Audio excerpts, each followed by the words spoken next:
नमस्कार, आप देख रहे हैं द बिहार टॉप में हूं आदेशपुरी। बीपीएससी 70वीं री एग्जाम आंदोलन पर सरकार ने कार्रवाई करनी शुरू कर दी है। आपको बता दें कि 5 लाख रुपए कैश और 5 लाख रुपए पर संपत्ति के 2 बॉन्ड जो है वो भरने का आदेश जो है वो पटना के 10 कोचिंग संचालक और एक छात्र नेता को किया गया है। छात्र नेता दिलीप, आपको पता है पिछले 10 सालों से बिहार के हर एक आंदोलनों में छात्रों से संबंधित मुद्दे को लेकर काफी एक्टिव रहते हैं। इनको भी नोटिस देकर आज पटना कलेक्ट्रेट एसडीएम साहब के कोर्ट में बुलाया गया है। दिलीप ये हैं, बात करते हैं। दिलीप जी, क्या कहेंगे? एसडीएम कोर्ट में आज गए, क्या हुआ वहाँ? देखिए, आज तो गए थे उपस्थित होने के लिए ही, उपस्थित भी हुए, लेकिन 6 तारीख का डेट दे दिया गया। मतलब नई तारीख मिल गई 6 जून को।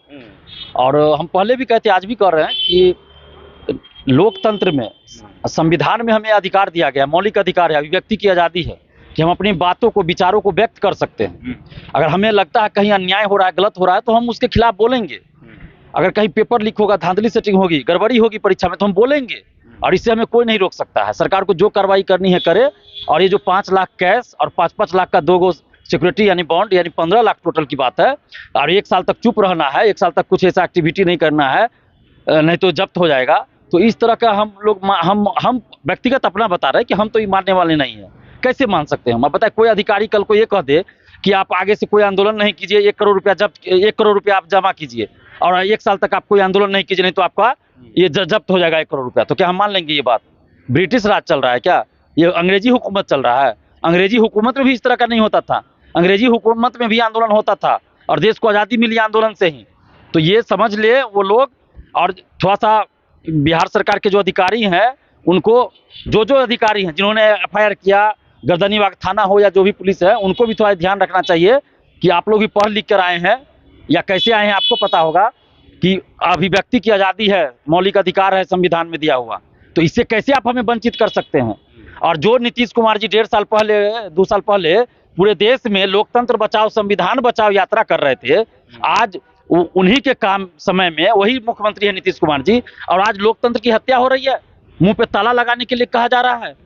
पहले हमें शारीरिक और मानसिक रूप से तो प्रताड़ित किया ही जा रहा था, जेल भेजा जा रहा था, मानसिक रूप से प्रताड़ित, लाठीचार्ज। देखिए, अभी भी कमर से लेकर ये दायां पैर जो मेरा है पूरा दर्द करता है, रात भर सो नहीं पाते हैं ठीक से। अभी हमको दिखाना है डॉक्टर से, एमआरआई करवाना है, यहाँ पे दर्द करता है, इसमें दर्द करता है, पूरा घुटना में, सब जगह दर्द से छटपटा रहे हैं। और डॉक्टर से दिखाना, अभी एमआरआई करवाना पड़ेगा और इलाज चलेगा उसका लंबा।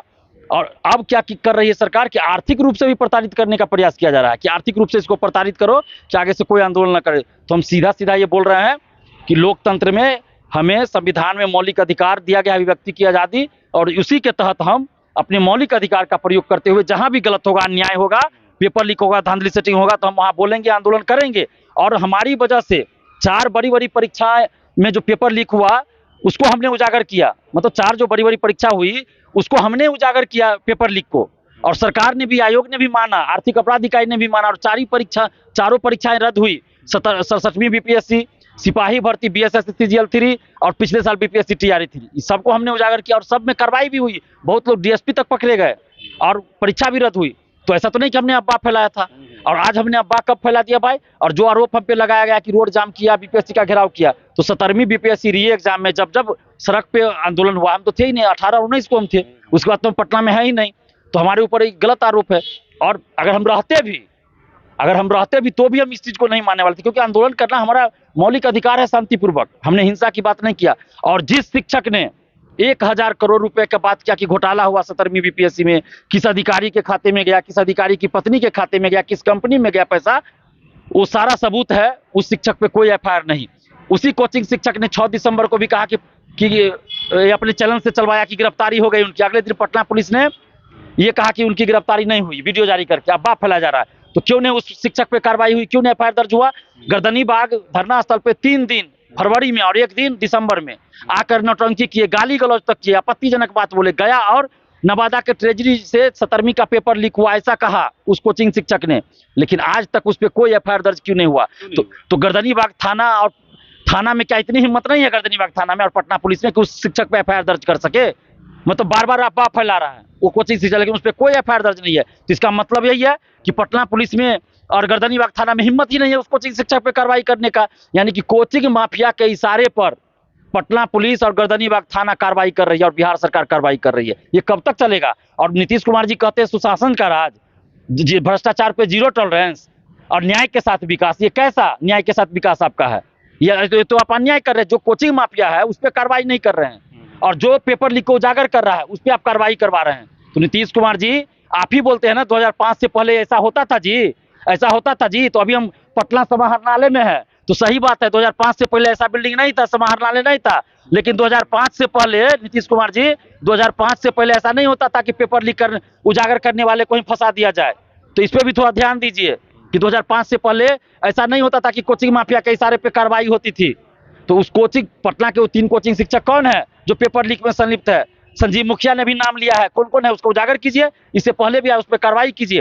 कोचिंग माफियाओं के इशारे पे कार्रवाई हुई, और जिस कोचिंग शिक्षक ने सबूत की बात की उस कोचिंग शिक्षक पे एक भी एफआईआर नहीं। और जितने कोचिंग शिक्षक 17वीं बीपीएससी री एग्जाम आंदोलन में आए थे उसमें से 3-4 कोचिंग शिक्षक ही ये बात कहे हैं कि उस कोचिंग शिक्षक का नाम क्यों नहीं है। बाकी जो कुछ कोचिंग शिक्षक है वो जो है उस कोचिंग शिक्षक का गुलामी करने लगे और उस कोचिंग शिक्षक के बारे में बोल तक नहीं रहे हैं कि भाई उस पर एफआईआर क्यों नहीं है और सबूत क्यों नहीं कोर्ट में वो कोचिंग शिक्षक दिए। तो पूरे आंदोलन को 2-3 कोचिंग शिक्षक और 8-10 स्टूडेंट्स ने बेचा था, पूरे आंदोलन को बेचा था। लाखों अभ्यर्थियों के भविष्य के साथ सौदा किया। वैसे लोगों पे कार्रवाई करनी चाहिए, लेकिन कार्रवाई किस पे हो रही है? जिसने कुछ किया नहीं। तो इस कार्रवाई से हम डरने वाले नहीं है। सरकार को जेल भेजना है, जेल भेज दे। कुछ कम का ही बॉन्ड बोला जाएगा तो आप जमा कीजिएगा? नहीं, क्यों करेंगे? मतलब लोकतंत्र में हमको इतना अधिकार नहीं है कि हम अपनी बातों को रख सके। अगर अधिकार दिया गया है तो उसका उपयोग कैसा करेगा। अधिकार? हम नहीं मानेंगे उस अधिकार को, उस कानून को नहीं मानेंगे। उस कानून को क्यों मानेंगे? जो हमारे लोग मौलिक अधिकार का हनन करेगा उस कानून को हम नहीं मानेंगे। मौलिक अधिकार का हनन कोई नहीं कर सकता है। उदंड है, उसमें लिखा गया उदंडतापूर्ण कार्रवाई की गई। तो ये बिहार के लाखों करोड़ों युवाओं को गाली दी गई है कि दिलीप कुमार उदंड है। कौन सा उदंडता हमने किया भाई? और जिस कोचिंग से हम हाथ जोड़कर प्रशासन से और सरकार से मांग कर रहे हैं कि जांच कीजिए, जो गड़बड़ी हुई इसकी जांच करवाइए। क्वेश्चन का लेवल इतना नीचे कैसे चल गया? पटना के कोचिंग सेंटर से टेस्ट सीरीज के क्वेश्चन से 24 क्वेश्चन कैसे मैच कर गया, उसकी जांच कीजिए। बापू परीक्षा परिसर में जो गड़बड़ी हुई, क्वेश्चन कम गया, उसकी जांच कीजिए। तो ये उदंडतापूर्ण हो गया। और जिस कोचिंग शिक्षक ने 1000 करोड़ का घोटाला का बात किया, जिस कोचिंग शिक्षक ने अब्बा फैला, जिस कोचिंग शिक्षक ने फोटो दिखाकर कहा कि कुंदन कुमार बीपीएससी का ये अधिकारी धांधली सेटिंग कर रहा है, सारा खेल खेल रहा है, वो उदंड नहीं हुआ। जिस कोचिंग शिक्षक ने गाली गलौज तक किया वो उदंड नहीं हुआ, लेकिन दिलीप कुमार उदंड हो गया। तो ये बिहार के लाखों करोड़ों युवाओं के मुंह पे तमाचा मारा है इन लोगों ने। तो ये चीज बर्दाश्त नहीं किया जाएगा। और सरकार के कोई अधिकारी अगर कल को ये कह दे कि 2 करोड़ रुपए आप जमा कीजिए दिलीप कुमार और 1 साल तक चुप रहिए, कोई आंदोलन नहीं कीजिए, नहीं तो 2 करोड़ रुपए आपका जब्त हो जाएगा, तो क्या हम ये मान लेंगे? नहीं मानेंगे। राहुल गांधी जी भी आए थे, तेजस्वी यादव जी भी आए थे, प्रशांत किशोर जी भी आए थे। और सबसे बड़ा तो प्रशांत किशोर जी ने किया था। उसके बाद पप्पू यादव, बड़े बड़े नेता, कौन नेता, सब लोग आए थे। क्या किसी नेता पे इस तरह का लगाया गया है बाउंडेशन? नहीं। तो फिर दिलीप कुमार पे क्यों दिलीप कुमार पे? क्योंकि दिलीप कुमार किसान परिवार का है, इसलिए ये सब चीज नहीं चलेगा। नीतीश कुमार जी छात्र आंदोलन से उभरे हुए नेता आप हैं, ये नहीं चलेगा। और 5 जून को संपूर्ण क्रांति दिवस और 6 जून को हम लोगों को बुलाया गया है। अब देखिए क्या होता है। लेकिन हम मानने वाले नहीं है। हम सीधा सीधा बोल रहे हैं कि जो हम पे आरोप लगाया गया वो सरासर गलत है। एक भी सबूत पेश कर दे प्रशासन।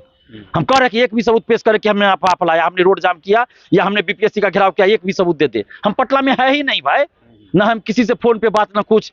तो ये आरोप है और निराधार आरोप है, बिल्कुल बेबुनियाद है और फंसाया जा रहा है हमें। और अगर हम रहते भी, अगर हम सड़क पे आंदोलन में रहते भी तो भी नहीं भरते, क्योंकि ये लोकतंत्र में हमारा अधिकार है शांतिपूर्वक आंदोलन करने का। और बिहार के लाखों करोड़ों युवाओं को हम कहना चाहते हैं, छात्रों को, कि आप देखिए कि किस तरह दिलीप कुमार को प्रताड़ित किया जा रहा है। 10 साल से हम आपके लिए लड़ रहे हैं और देखिए अब किस तरह से प्रताड़ित किया जा रहा है कि चुप रहने के लिए। और इसीलिए मैंने कहा था कि आंदोलन में वैसे लोगों को मत बुलाइए, नहीं तो आपको आगे से आंदोलन करने में दिक्कत होगा। सरकार एकदम ऐसा कर देगी कि आंदोलन नहीं कर पाइएगा। लेकिन आप लोग में से कुछ लोग हमारी बात नहीं माने, जिसका आज दुष्परिणाम यह है कि देख लीजिए क्या हो रहा है। तो आगे से कम ऐसा रखिए कि आंदोलन में नेताओं को और कोचिंग शिक्षक को मत बुलाइए। कोचिंग शिक्षक नेता जिनको समर्थन करना है वो करे, लेकिन कोचिंग शिक्षक या नेता आते हैं आंदोलन में, तो इसका मतलब सरकार ये कहती है कि ये कोचिंग शिक्षक वाले करवा रहे हैं, ये विपक्ष के नेता करवा रहे हैं। तो इसलिए हमने कहा कि छात्र आंदोलन को छात्र आंदोलन रहने दीजिए। नहीं तो इससे बड़ा आंदोलन हम किए हैं, मुख्यमंत्री आवास तक चले गए थे, लेकिन उसमें एक एफआईआर तक दर्ज नहीं हुआ। और आज जब कुछ नहीं किए तो आज 15 लाख का बॉन्ड भरना पड़ रहा है। तो बड़े आश्चर्य की बात है। ये कोचिंग माफियाओं को इशारे पे किया जा रहा है। हम इस चीज को स्वीकार नहीं करेंगे। सरकार को जेल भेजना है भेज दे।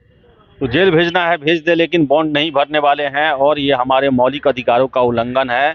कल को अगर 1 करोड़ रुपया बॉन्ड भरने को कह दिया जाए और 1 साल के लिए कुछ नहीं करने का जो है वो दबाव डाला जाए और इस बीच में गड़बड़ी हो, छात्रों के साथ अन्याय हो, तो हम बख्शाने वाले नहीं है, ऐसा छात्र नेता दिलीप का कहना है। तो देखिए 6 जून को बुलाया गया है और कुछ और बोलना चाहते एक हैं। चीज और हम कहेंगे, हमसे जब बॉन्ड भरवाया जा रहा है तो सरकार ने बॉन्ड भरे, बीपीएससी ने बॉन्ड भरे, बीएसएससी भरे, बीपीएसएससी और अन्य जितने भर्ती आयोग वो लोग बॉन्ड भरे कि आगे से किसी परीक्षा का कोई पेपर लीक नहीं होगा, कोई धांधली से इन्होंने बॉन्ड भरे सबसे पहले, क्योंकि आपका तो इतिहास रहा है पेपर लीक का। कोई ऐसी परीक्षा नहीं रही जिसका पेपर लीक नहीं हुआ। जो मुखिया ही कहता है 12 साल पॉकेट में था हर एक परीक्षा। सरकार के जांच एजेंसी ने ही एक बात ये किया है ना, जांच किया है, उसके सामने कबूल किया कि 12 साल से हम सब परीक्षा में ये सेंधमारी कर रहे हैं, पेपर लीक और क्या क्या करवा रहे हैं, और उसके बावजूद आप हमसे बॉन्ड भरवा रहे हैं।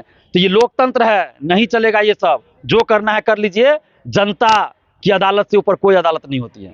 तो आपको बता दें कि बॉन्ड नहीं भरेंगे दिलीप जी, हालांकि 6 जून को जो है फिर से बुलाया गया है, देखिए क्या होता है। सभी शिक्षक भी आज पहुंचे थे। तो फिलहाल इस वीडियो में इतना ही। वीडियो पसंद है लाइक शेयर करें, हमारे चैनल द बिहार टॉप को सब्सक्राइब जरूर कर लें। धन्यवाद।